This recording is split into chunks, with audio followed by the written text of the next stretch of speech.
Thank you, Mr. Imoru-san, for the lengthy introduction. I'm from Malaysia, but we provide one-stop filing for most of our clients for ASEAN. In a nutshell, I mean, the purpose, my talk today would be on the importance of filing in ASEAN and why you should consider filing it for your clients or your companies when you're thinking of having IP protection overseas. Southeast Asia, basically, ASEAN has 10 countries in them, out of which Myanmar is not that active, but apart from Myanmar, there are 9 very active countries: Malaysia, Singapore, Indonesia, Philippines, Vietnam, Thailand, and also Brunei. All are PST contracting states except for Myanmar and Cambodia. The population of ASEAN is about 600 million, and not many know this, but the per capita income of the region equals to that of China. No doubt Singapore helped quite a bit. I mean, the small country has raised it a bit, but that's how big ASEAN is. And it's a unique region having a highly developed economy of Singapore along with a middle income economy of Malaysia, combined with developed economies of Thailand, Indonesia, Vietnam, and also Philippines. All countries of Southeast Asia offers IPR, I mean patent, utility model, trademarks, copyright, industrial design, but it's all very customized according to their country. Established rule of law, no doubt a few of the countries, especially the new emerging markets such as Laos and Cambodia is fairly new, but the other countries have very established rule of law. Now, it's also very affordable to actually file an application over there. I'll be talking about that shortly. We have got something called ESCOM where you can have an examination. If it's examined in one particular country, it can be used to convince the examiners of other countries to expedite the whole process. And I will also tell you or share with you some tricks in order to get your application through without much hassle. So I'll be sharing that shortly. Now, the number of filings of trademarks have shown growth, but it is still significantly quite small compared to the rest of the world. If you look at Malaysia and Singapore, yes, you have quite a number of patent filings and trademark filings. But Indonesia, Philippines, Thailand, and Vietnam, the filings are still a bit low. So there is a need to increase it. I mean, there's a lot of reasons. I mean, Indonesia, the population is about 200 million over there. So the market is definitely big.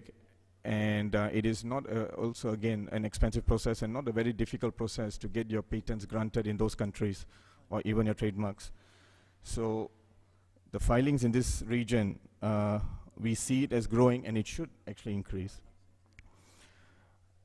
Now, they have an ASEAN Patent Examination Corporation, ASPEC, and basically where ASPEC is concerned, if you have, and 9 countries are involved in this, where you have one examination or a grant in a particular country, it can be used to convince the examiners of the other contracting states to expedite the whole examination process or the process of getting a grant. This is something that should be used. It's very seldom used, actually, and not many people are using it, but it's something that is encouraged to be used because it's free. Requesting for ASPEC, there's no cost at all. It's free.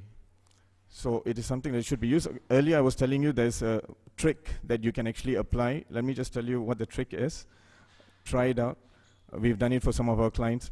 In Malaysia, in our Patents Act, it is stipulated in the Act that if you have a grant in US, Europe, UK, South Korea, Japan, you will automatically get a grant in Malaysia.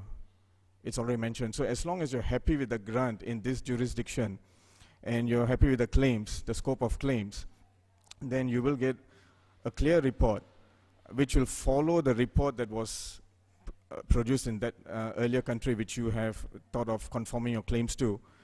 And you can actually use this report and then convince the examiners to give you a clear report. Now, with that, what you can do is you can actually use that to then write to the other countries, apply for this ASPEC route and tell them to expedite the application in those countries as well. So you see, I mean, in Malaysia, because it's already in the Act, where once you get a grant in these countries, in this jurisdiction I mentioned earlier, you'll automatically get a grant in Malaysia. You can actually use this search report to convince the other countries within the ASPEC to also expedite the application. So this is a route that one should actually use, and it does not cost anything more. But the only thing is you have to be happy with the claims that was granted in the early application which you have conformed your claims to. The request, again, as I said, it's free of charge, but the request is also made in English language, so there's no problems in prosecuting them as well. And for Indian companies, there should not be any problems. There's no translation fee which is going to be charged as well. The requirement for requesting ASPEC, basically when you have the first office would be the office where you would have the application or the search report or the examination produced. Once you have it in the first office, then you make an ASPEC, AIMS IP ASPEC request form in the second office, which is the country that you're hoping to expedite the whole application. So the procedure is fairly straightforward and simple. And once you make the request, then the patent office of the other country is not necessarily required that they have to follow, but they are compelled to actually go along or follow the search report that you're given from the first office that has either given a clear report or approved the application. The procedure for ASEAN Patent Examination Corporation continued. I mean, as I said, the patent application is to file a duly completed ASPEC request form in the other IP office, and it shall be accompanied by the following documents: a copy of the search report and examination report. That's the minimum that you have. But as I said, if you can even get a clear report from another country that is going to be used through Malaysia, is a possibility. Now, this is only for Malaysia and Singapore. They also have a global patent prosecution highway. So this is another tool that it can be used to expedite your applications in these two jurisdictions. Now, another reason why the cost is also kept low for ASEAN countries, although there are 10 countries in ASEAN, and I said 9 are active, Myanmar is not that active, is you only need translation for 4 translations only. Where Malaysia, Singapore, Philippines, Laos, and Brunei, you can file your application in English, so translation is not required. In Indonesia, Vietnam, and Thailand, translation is required. So again, you don't need translation for every single country in ASEAN, so your cost can again be kept low. Now, there's another model, utility model, in Southeast Asia. Most of the countries have them. And where utility model is concerned, if you can see the total term of years, it is much shorter for all countries except for Malaysia. I'll explain to you that shortly. That's another thing that point should be taken as well by the audience here. Most of the countries, the term of protection is short because you don't go through any examination. You file your application, doesn't go through any examination, but in return they give you a much shorter period of protection. But when the application is granted and it is challenged in court, you have to show novelty and also inventive step requirement. During examination, there is no inventive step requirement necessary, but during when you go to court and it's challenged, then you have to show inventive step. But in Malaysia, there's something very interesting. The utility model, firstly, it gives 20 years protection, so you have a very long-term protection.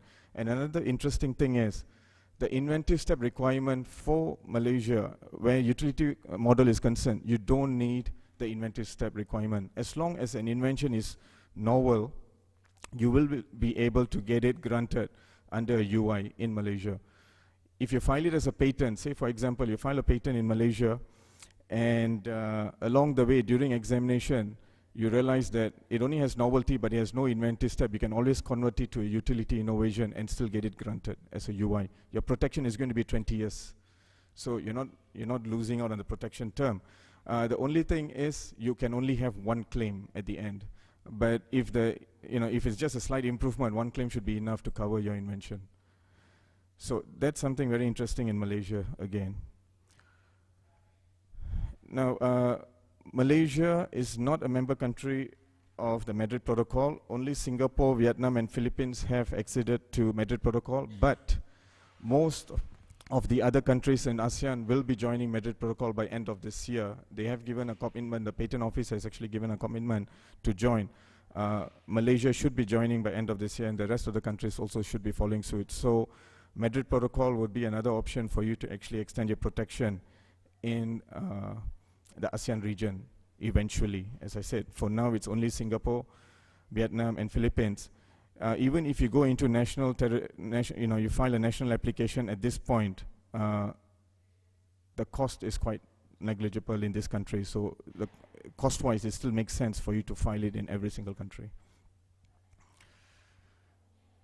Okay, I'm going to skip this. This is just between the difference of international and national route. I think India is already a Madrid Protocol, so most of you will be familiar of this particular term. Okay, the advantages of international registration, as you all know as well, it is simple and straightforward when you have an international registration. However, you have one catch where in case if the application is invalidated in one of the countries under Madrid Protocol, it will have a domino effect, which again, as I said, you're more familiar in this than our region in ASEAN.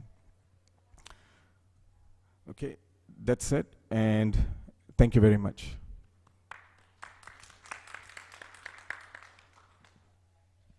So is there anybody who has questions? Yes, please. First from the lady.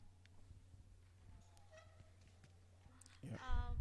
I have a question regarding this aspect Yes, prosecution. yeah.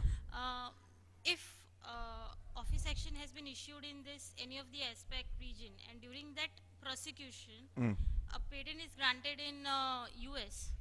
So can I use that grant during the prosecution or during an office action has been issued? No, you see, I mean, the grant in US, you firstly cannot use the grant in US because ASPEC only recognizes what is issued in the patent office within the ASPEC countries. Okay. But that's why I said, when you have a grant in US, what you can do is, if you have a Malaysian application, then you try to get the Malaysian application granted based on the US application, and you also base the search report. Because when you go to the Malaysian Patent Office, you can tell them to issue a search report as soon as possible, a clear report based on the US search report. Then once you have that, then you can use that as the basis to go for your ASPEC application. This can be done during the, if an office action is Yes, yeah, you can, yes, you can. Okay. And one more thing, if Malaysian patent has been granted, what is the approximate time of prosecution in Malaysia? ASPEC country? In ASPEC countries? Yes. It will take around, I mean, as I said, the patent officers need not necessarily give you a grant just because you file a patent application, an ASPEC application, but typically you're looking at something like 6 months. 6 months. 6 months, yeah. Within 6 months. Within 6 months, they should give out a report. Within. Okay. Thank you. Yeah. Yeah, within 6 months, yeah, you'll get a report, yeah. No, over the back. So would you suggest that you file through the ASEAN route, or is that a common, like an ARIPO, or is that first, no, so when we enter into national phase, do you file individually in each country and then use the ASPEC route, or do you have to have a common application in that region, and then once you get a grant in Malaysia, then you choose that? Okay, the answer is no, you don't have one application like ARIPO, where you just file one and then you extend it to the other countries. Okay. You have to file individually in each country that you're interested in, individually. Okay. But I just told you, I mean, some countries you don't need translation fees, so the fees can be brought down. But you have to file in each individual country, and then you file an aspect for each one in order to expedite in each one of those jurisdictions as well. But again, it is at no cost. Okay, so this has to be done within the 31 months normal. Yes, right? yes, yeah. Okay. And how is the legal status and the prosecution details? Are they available on